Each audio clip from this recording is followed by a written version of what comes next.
Kapin 500 billion pesos nga kantidad sa mga gadgets, sinina ug alahas na dagit sa kawatan sa usa ka boutique and accessory store sa General Santos City. Ang kawatan nahulikam. Dugang detalye sa report ni Abby Caballero.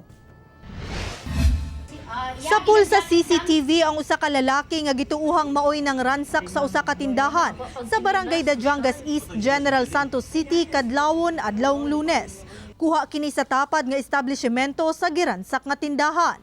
Nakasuot ang kawatan og jogging pants, jacket ug itom nga face mask.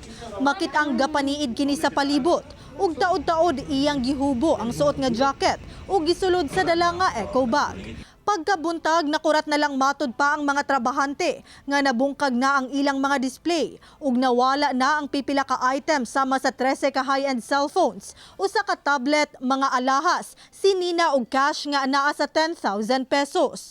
Ang mga butang nga nadagit sa kawatan gibana-banang nagkantidad og 500,000 pesos. Ug ang jacket ug tsinelas kuno sa kawatan gibilin sulod sa tindahan. No siya, palon na niya to na open. Nagi-sureball man pud to sa among kauban nga na naka-close gid to, naka-lock gid to. Kay bago mi magkuan, lock gid na among sulayan biraan na para dili open na ba, close na ba na. Tungod sa insidente, magdoble amping na matod pa ang mga trabahante sa maong tindahan. Ikuha lang na mo, i-check gid na mo, double check na mo ang mga doors, mga ano na mo, i-check na mo kung naka-lock na ba na. Tapos dili na mo gina-off ang CCTV ang kuan plangka kay para napoy na. Aware namin, tapos ayun pa ang mga dapat kanon na rin. Padayon pang ginaila sa kapulisan ang sospek sa pagpangransak pinaagi ni sab sa kuha sa CCTV.